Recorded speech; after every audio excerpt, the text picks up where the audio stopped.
ஆண்டவராகிய இயேசு கிறிஸ்துவின் இன்ப இனிய நாமத்தில் உங்கள் அனைவருக்கும் என் அன்பின் வாழ்த்துக்கள். விவிலியமும் விஞ்ஞானமும் என்ற தலைப்பின் கீழ் பரிசுத்த வேதாகமத்தை ஆராய்ந்து வருகிறோம். இந்த காணொலியை நீங்கள் பார்த்து கொண்டிருப்பதற்காக உங்களுக்கு நான் நன்றியை தெரிவித்துக் கொள்கிறேன். கர்த்தர் உங்களையும் உங்கள் குடும்பத்தையும் உங்கள் உற்றார் உறவினர்களையும் இனஜன பந்துக்களையும் ஆசீர்வதித்து வழி நடத்துவாராக. இந்த கடைசி நாட்களிலே இந்த விவிலியத்தை குறித்து படிக்க வேண்டும், வேதாகமத்தை குறித்து படிக்க வேண்டும் என்ற ஒரு மிகுந்த வாஞ்சை. கூடி சீக்கிரமாக ஆதியாகம புஸ்தகத்திலிருந்து நாம் என்ன செய்ய போகிறோம், படிக்க போகிறோம். இந்த 7-8 தலைப்புகளிலே நான் பேசி இருக்கிறேன். இவைகள் எல்லாமே ஒரு முகவுரை. இந்த பரிசுத்த வேதாகமத்தை நாம் எப்படி புரிந்து கொள்ள வேண்டும், அதற்கு என்ன ஆதாரங்கள் இருக்கிறது என்பதை குறித்து நாம் படித்து வந்திருக்கிறோம். இன்றைக்கு ஒரு முக்கியமான ஒரு காரியத்தை குறித்து நாம் படிக்க ஆசைப்படுகிறேன். கிறிஸ்துக்கள் அன்பானவர்களே, இங்க என்ன பார்க்கிறோம் என்றால், இந்த பரிசுத்த வேதாகமும் ஒரே ஒரு புஸ்தகம் தான் உலக படைப்புக்கே ஒரு ஆதாரமாக இருக்கிறது. கொஞ்சம் யோசித்து பாருங்கள். இன்றைக்கு அநேகர் சொல்லக்கூடிய காரியங்கள் என்ன? அநேகர் சொல்லக்கூடிய காரியம், மனிதன் எங்கிருந்து வந்தான்? குரங்கிலிருந்து வந்தான். அதுதான். அதை குறித்து நீங்கள் அநேக கதைகளை கேட்டிருப்பீர்கள். அதாவது ஒரு தகப்பனிடத்துல போய் மகன் என்ன செய்கிறான் கேட்கிறான், அப்பா நாமெல்லாம் எப்படி படைக்கப்பட்டிருக்கிறோம்? எங்க ஆசிரியர் சொல்றாரு, மனிதன் எங்கிருந்து வந்திருக்கிறான்? குரங்குல இருந்து வந்திருக்கிறான். அப்பா என்ன சொல்லிட்டாரு? ஆமா அப்படி என்று சொல்லிவிட்டார். அவனுக்கு ஆச்சரியம் தாங்க முடியவில்லை. போய் அம்மாவிடத்துல கேட்டான். அம்மாவிடத்துல கேட்ட போது அம்மா கடவுளை நம்புகிற ஒரு தாயார். அவர்கள் என்ன சொன்னார்கள், நாம் கடவுளுடைய கரத்திலிருந்து என்ன செய்திருக்கிறோம், வந்திருக்கிறோம். ஆண்டவர் நம்ம என்ன செய்திருக்கிறார், அழகாக படைத்திருக்கிறார் என்று. அப்பொழுது அந்த மகன் அம்மாவிடத்துல சொன்னான், அம்மா, அப்பா நாம எல்லாம் குரங்கிடத்திலிருந்து வந்தோம் என்று ஆசிரியர் சொன்ன விதமாகவே சொல்லுகிறாரே, அது எப்படி அம்மா என்று கேட்ட பொழுது அதற்கு அந்த அம்மா சொன்னார்களாம், உங்க அப்பா எங்க இருந்து வந்திருப்பாரு? குரங்குல இருந்து வந்திருப்பாரு. நம்மெல்லாம் எங்க இருந்து வந்திருக்கிறோம்? கடவுளுடைய கரத்திலிருந்து வந்திருக்கிறோம் என்று அவர்கள் சொன்னார்களாம். கிறிஸ்துக்கள் அன்பானவர்களே, இன்றைக்கு இந்த பூலோகத்திலே மனிதன் எப்படி உருவானான் என்ற சரித்திரத்தை எங்குமே நாம் என்ன செய்ய முடியாது, தெளிவாக படிக்க முடியாது. பரிசுத்த வேதாகமத்திலிருந்து தான் அதை நாம் தெளிவாக படிக்க முடியும். இன்றைக்கு கடவுளுடைய வார்த்தைகள் நமக்கு இன்றைக்கு நம்முடைய கரத்திலே கொடுக்கப்பட்டிருக்கிறது. நாம் பரிசுத்த வேதாகமத்தின் சரித்திரத்தை நாம் பார்க்கும் பொழுது என்ன நடந்தது என்று நாம் பார்க்கும் பொழுது, ஆண்டவர் இந்த பூலோகத்தை படைத்தார் என்றும், அப்படி படைத்ததற்கு அப்புறம் சாத்தான் மூலமாக ஆதாமும் ஏவாளும் வஞ்சிக்கப்பட்டார்கள் என்றும், அதற்கப்புறம் இயேசு கிறிஸ்து இந்த பூலோகத்திற்கு அந்த பாவங்களை போக்க பரிகாரத்திற்காக வந்தார் என்பதை குறித்து பரிசுத்த வேதாகம் மாத்திரம்தான் தெளிவாக நமக்கு எடுத்து காட்டுகிறது. இந்த பரிசுத்த வேதாகமத்தை குறித்து நாம் பார்க்கும் பொழுது 39 பேர்கள் எழுதியிருந்தாலும் கூட இந்த 39 பேர்களுக்கும் மூன்றாம் தத்துவ இறைவன் என்றால் யார் என்று முழுவதுமாக தெரியாது. சற்று யோசித்து பாருங்கள். ஆதியாகம புஸ்தகத்திலிருந்து மல்கியா புஸ்தகத்து வரைக்கும் வாசித்து பார்த்தீர்கள் என்றால் இயேசு கிறிஸ்து என்ற பெயர் இல்லை. இன்னும் அப்படியே நீங்கள் தொடர்ந்து படிப்பீர்கள் என்றால் இந்த புதிய ஏற்பாட்டு ஆசிரியர்களும் வித்தியாசமாக என்ன செய்திருக்கிறார்கள், சற்று வித்தியாசமாக எழுதியிருக்கிறார்கள். தேவனுடைய குமாரன், மனுஷகுமாரன், கிறிஸ்து இயேசு கிறிஸ்து என்று பல விதமாக எழுதி வைத்திருக்கிறார்கள். சரி, இந்த 4000 வருடமாக வாழ்ந்த மக்கள், ஆதியாக முதல் மல்கியா காலம் வரைக்கும் வாழ்ந்த மக்கள் எப்படி ஆண்டவரை குறித்து புரிந்து கொண்டார்கள்? அவர்கள் யெகோவா என்று ஆண்டவரை அழைத்தார்கள்.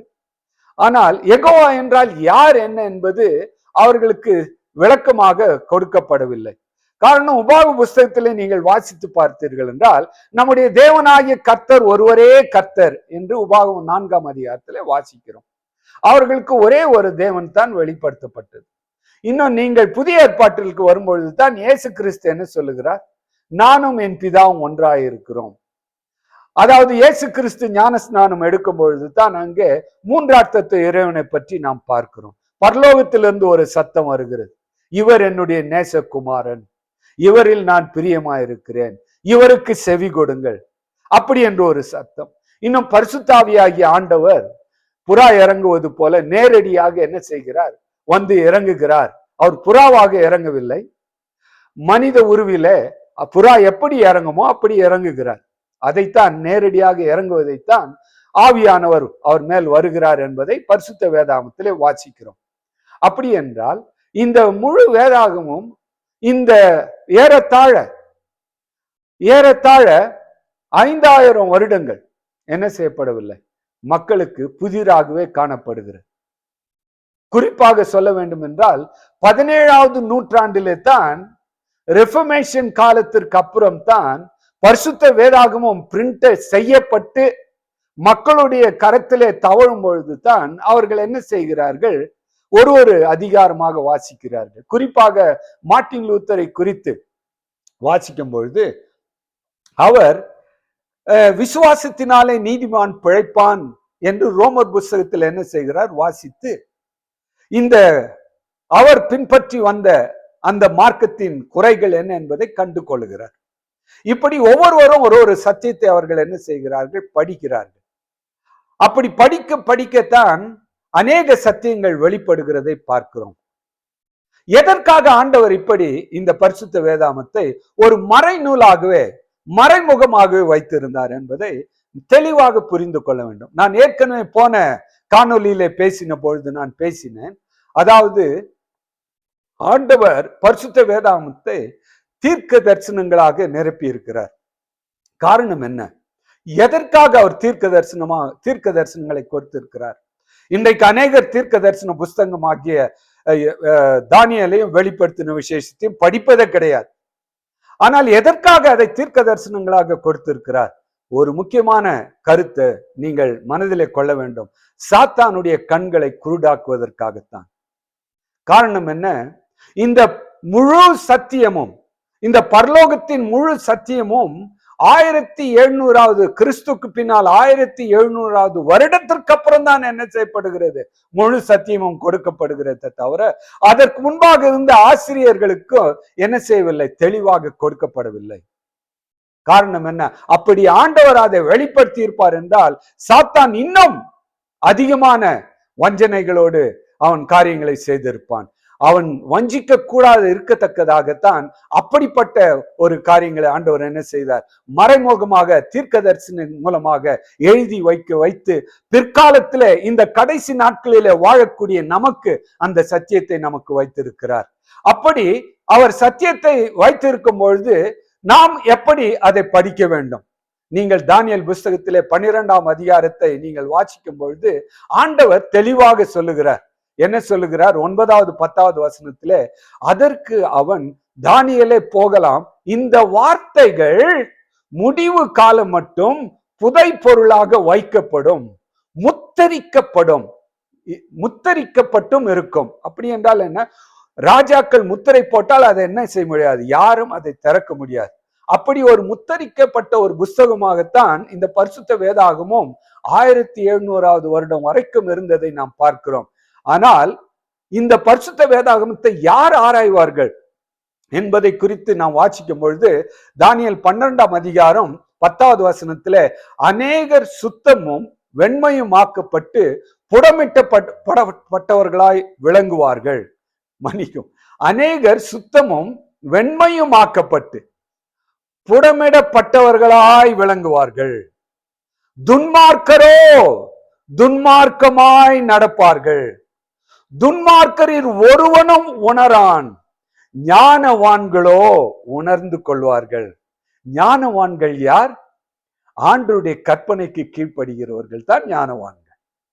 அவர்கள் மாத்திரம்தான் என்ன செய்ய முடியுமாம்? இந்த பரிசுத்த வேதாகமத்தின் ரகசியங்களை உணர்ந்து கொள்ள முடியுமா? மற்றவர்களால் என்ன செய்ய முடியாது? உணர்ந்து கொள்ளவே முடியாது. ஆண்டவருடைய சத்தியம் முடிவு காலம் வரைக்கும் அது எப்படி வைக்கப்பட்டிருந்தது? புதை பொருளாக வைக்கப்பட்டிருந்தது. ஆகவே இந்த கடைசி நாட்களிலே நாம் இந்த விலை மதிக்க முடியாத இந்த சத்தியத்தை ஆண்டவர் நம்முடைய கரத்திலே கொடுத்திருக்கிறார். அப்படி கொடுத்திருக்கும் பொழுது நாம் என்ன செய்ய வேண்டும்? இந்த பரிசுத்த வேதாகமத்தை தெளிவாக நாம் உட்கார்ந்து படிக்க வேண்டும். அப்படி படிக்கும் பொழுது இதை உண்டாக்கின இந்த பரிசுத்த ஆவியாகிய ஆண்டவர் நமக்கு என்ன சொல்லுகிறார், அதற்கெல்லாம் காரணமாக இருந்த இயேசு கிறிஸ்து என்ன சொல்லுகிறார் என்பதை தெளிவாக நாம் புரிந்து கொள்ளலாம். கிறிஸ்துவுக்குள் அன்பானவர்களே, இந்த கடைசி நாட்களிலே அநேகர் இந்த வேதாகமத்தை குறித்து அறியாமல் இருக்கும் பொழுது நீங்கள் என்ன செய்யுங்கள்? இந்த வேதாகமத்தை ஆராயுங்கள். இந்த வேதாகமத்தை ஆராயும் பொழுது ஒரு முக்கியமான ஒரு செய்தியை நமக்கு சொல்லுகிறது. இன்றைக்கு அநேகர் பாவிகளே பாவிகளே என்று என்ன செய்கிறார்கள்? ஒரே ஒரு வசனத்தை மாத்திரம் பிடித்து கொண்டு பேசுகிறார்கள். ஆனால் இந்த பரிசுத்த வேதாகமத்தை இன்றைக்கு இந்த கடைசி காலங்களிலே நாம் எப்படி மற்றவர்களுக்கு சொல்ல வேண்டும், அதை குறித்து அடுத்த காணொலியிலே பார்ப்போம். அதுவரை உங்களிடமிருந்து நான் விடை பெற்றுக் கொள்கிறேன். இந்த வீடியோவை நீங்கள் என்ன செய்யுங்கள்? லைக் பண்ணுங்கள், ஷேர் பண்ணுங்கள். மாத்திரமல்ல, அநேகருக்கு சொல்லிவிட்டு சப்ஸ்கிரைபும் பண்ணுங்கள். கர்த்தர் உங்களை ஆசீர்வதிப்பாராக. ஆமென்.